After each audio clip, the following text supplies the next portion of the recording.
اچھا سب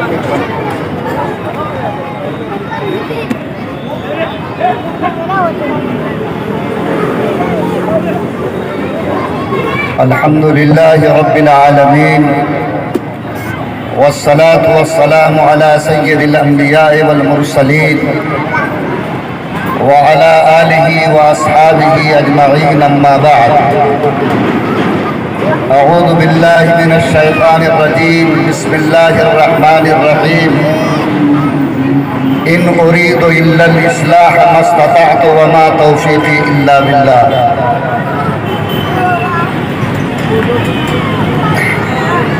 ملک کے مشہور اور عظیم فقیہ حضرت مولانا مفتی عزیز الرحمان صاحب دامت برکاتہم،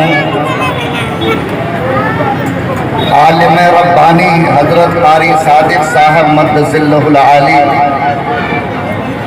اسٹیج پر بیٹھے ممتاز علماء کرام، دینی بھائیوں، نوجوان ساتھیوں، عزیز بچوں اور پردے میں بیٹھی میری باتوں کو سن رہی پیاری ماں اور بہنوں،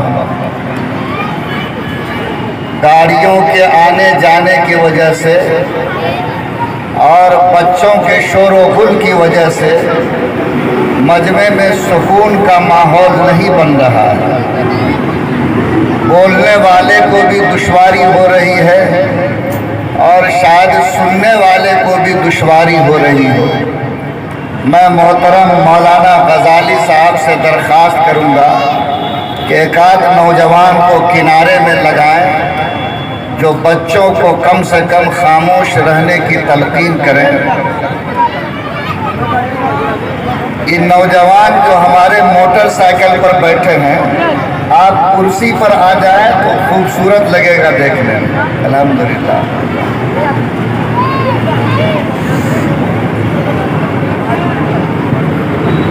محترم حاضرین کرام، آج کا جو یہ جلسہ منعقد ہوا ہے، اس میں تقریر کے کئی موضوع رکھے گئے تھے۔ ہم سے حضرت مولانا غزالی صاحب نے کہا کہ آپ کا موضوع اصلاح معاشرہ ہے۔ میں جلسے کے ذمہ دار کے عنوان کا پابند ہوں اور میں اسی موضوع کے دائرے میں کچھ باتیں آپ کے کانوں تک پہنچانے کی کوشش کروں گا، لیکن یہ پورا مجمع اس بات کو جانتا ہے کہ بولنے والا چاہے جہاں سے آیا ہو، بولنے والا چاہے جس درد سے بات کرے اور سننے والا چاہے جس توجہ سے اس بات کو سنے، اگر مجمع عمل کے لیے تیار نہیں ہو تو جلسے میں سنی ہوئی باتوں سے کوئی بدلاؤ پیدا نہیں ہو سکتا۔ اس لیے جو لوگ یہاں موجود ہیں، میں ان سے یہ وعدہ لینا چاہتا ہوں کہ اگر آپ اللہ اور رسول کی محبت میں بیٹھے ہیں اور ان کی باتوں کو توجہ سے سن رہے ہیں تو آپ ذرا ہاتھ اٹھا کر اس عہد کا اظہار کریں کہ انشاءاللہ جو سن رہے ہیں اس پر عمل کریں گے انشاءاللہ۔ اللہ تعالی ہم سب کے لیے عمل کو آسان فرما دے۔ میرے بھائی، یہ جو ہم لوگ اصلاح معاشرہ بولتے ہیں، ہمارا معاشرہ، ہمارا سماج چار پہیوں پہ چل رہا ہے۔ جس طرح آپ کے سامنے چار پہیے کی گاڑی دوڑ رہی ہے، ویسے ہی ہمارا سماج بھی چار پہیوں پہ چل رہا ہے۔ ایک پہیے کا نام ہے مرد یعنی جوان، دوسرے پہیے کا نام ہے بوڑھا، تیسرے پہیے کا نام ہے بچہ اور چوتھے پہیے کا نام ہے عورت۔ یعنی یہ چار پہیے پر سماج کی گاڑی چل رہی ہے اور انہی چار پہیوں پر سماج کی گاڑی ٹکی ہوئی ہے۔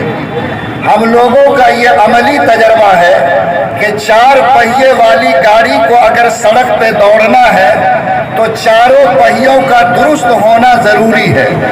اگر 3 پہیوں میں ہوا ہو اور ایک پہیا پنکچر ہو جائے تو وہ گاڑی سڑک پر دوڑ نہیں سکتی۔ اگر کوئی عقل مند انسان زبردستی کرے تو لوگ اس کو کہیں گے کہ تمہاری عقل کمزور ہے۔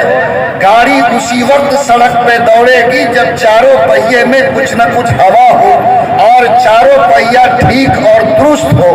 اگر ایک پہیا بھی پنکچر ہے تو وہ گاڑی سڑک پر نہیں دوڑ سکتی۔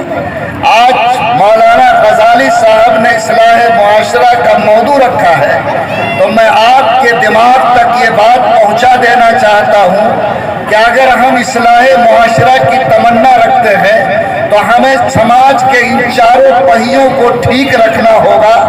چاروں پہیوں میں دین کی ہوا ڈالنی ہوگی۔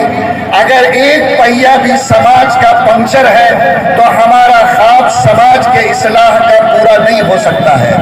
اس لیے آج کے اس مجمع میں آپ کو یہ بتانے کی کوشش کروں گا کہ آج جو یہ میرا سماج ہے، اس سماج کے اندر جو صورتحال ہے اس کو ہمیں سمجھنا ہے، اور کہاں کہاں ہماری زندگی سے دین کمزور ہو رہا اس کو ٹھیک کرنے کی ہم سب کو کوشش کرنی ہے۔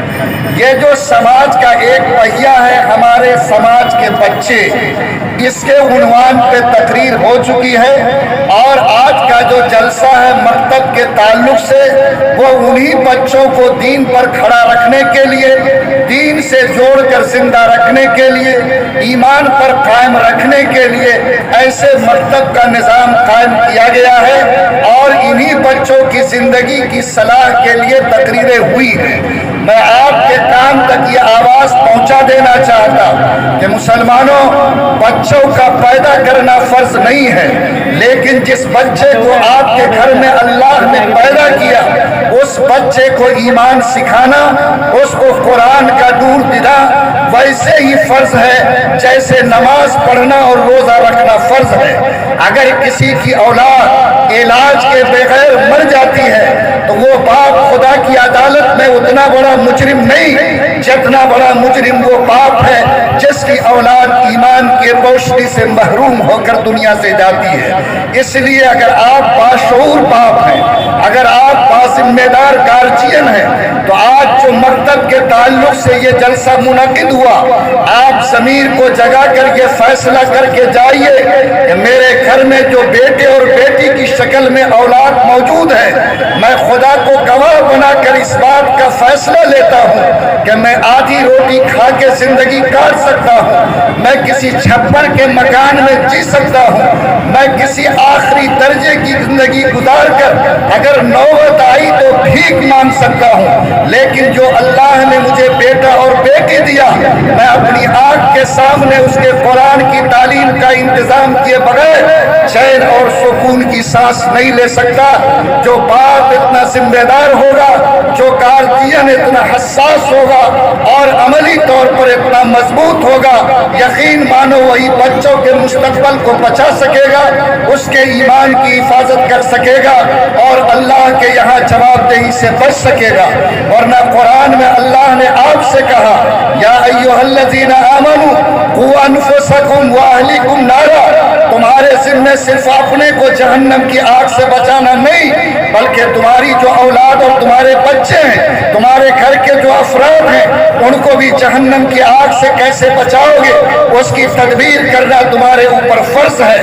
ورنہ اگر تم نے تہجد گزار پڑھ کر دکھایا، تم نے چلے اور جماعت میں نکل کر دکھایا، تم نے حج کر کے بھی دکھایا، لیکن خدا نہ خواستہ اپنی اولاد کو ایمان کا نور، قرآن کی روشنی تم نے نہیں دی، اور اولاد اگر بدل گئی، خدا کا نہ خواستہ اس کی زندگی کا رشتہ دین سے ٹوٹ گیا، تو اگر وہ اولاد قیامت کے دن جہنم میں جائے گی تو اپنے حاجی باپ کو بھی جہنم میں لے جائے گی، جماعتی باپ کو بھی لے جائے گی، امام اور مفتی اور قاضی باپ کو بھی لے جائے گی، اور اس وقت تک وہ باپ خدا کی عدالت سے ٹسمس نہیں ہوگا جب تک کہ اپنے اولاد کا حساب خدا کی عدالت پہ چکتی نہیں کر دے گا۔